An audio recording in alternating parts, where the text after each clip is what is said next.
This is Dan Dix here reporting for Press for Truth. The Canadian government is set to issue an apology to the former Guantanamo Bay prisoner Omar Khadr, and they'll also be giving him $10.5 million in compensation, and this has pissed off a lot of people on the internet today.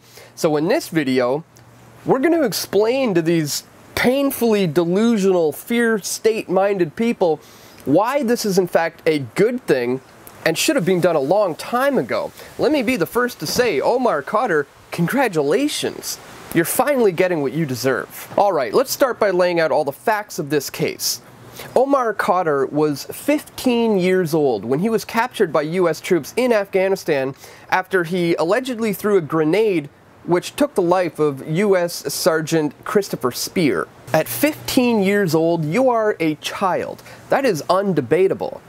And this child was brought to Afghanistan by his father, and when he was asked, why didn't you just run away from this situation, he replied, where was I going to run to? Children are supposed to have certain rights that are recognized internationally, but this didn't stop the Canadian government from violating international law, not to mention colluding with the United States to abuse him. But $10 million is a lot of money, you might be saying. What is it that went so wrong with this case that would lead me to feel that he should be compensated? Well, how about the length of his detention, for starters?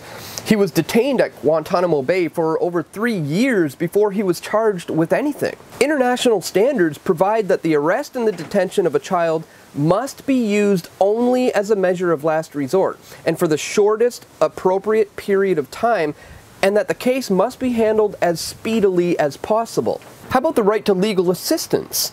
Omar Khadr was not provided any access to legal counsel until November of 2004, over 2 years after he was first brought to Guantanamo Bay. And according to the Convention on the Rights of a Child, every child deprived of his or her liberty is entitled to prompt access to legal and other appropriate assistance.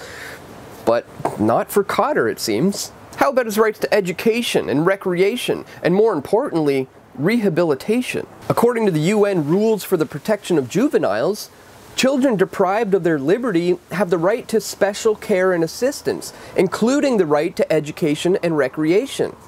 And although US authorities did provide other children who were held at Guantanamo Bay with access to specialized tutors, a designated social worker, and recreational opportunities, none of these options were made available to Omar Khadr.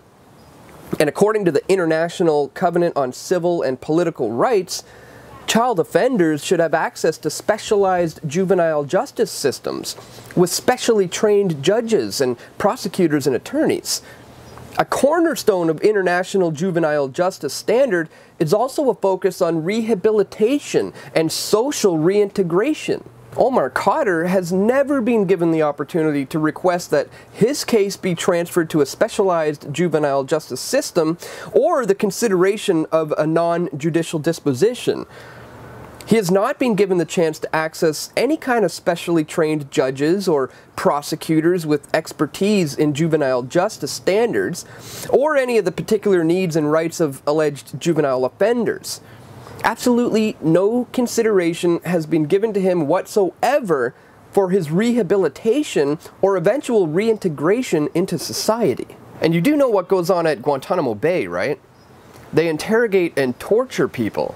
Omar Khadr was tortured by Canadian and US agents before he gave this guilty plea. The Supreme Court of Canada ruled in 2010 that Canadian intelligence officials obtained evidence from Khadr under oppressive circumstances, such as sleep deprivation, during interrogations at Guantanamo Bay in 2003, and then they shared that evidence with US officials. So the violations for the basic rights of a child have been outlined today in this video, and when you do consider that he was a child, and therefore a victim of his circumstantial surroundings at the time, then it makes perfect sense on why he should be apologized to and compensated. And for those of you who are going to be crying about the fact that this is essentially coming out of the pockets of the Canadian taxpayers, well, perhaps this should serve as a bit of a wake-up call that taxation is theft, and the government is going to do what they please with those dollars. So if you don't like this little deal they've made today, Well, it serves you right for playing into the military-industrial complex in the first place. My view on this is that Omar Khadr may have thrown that grenade, he may not have.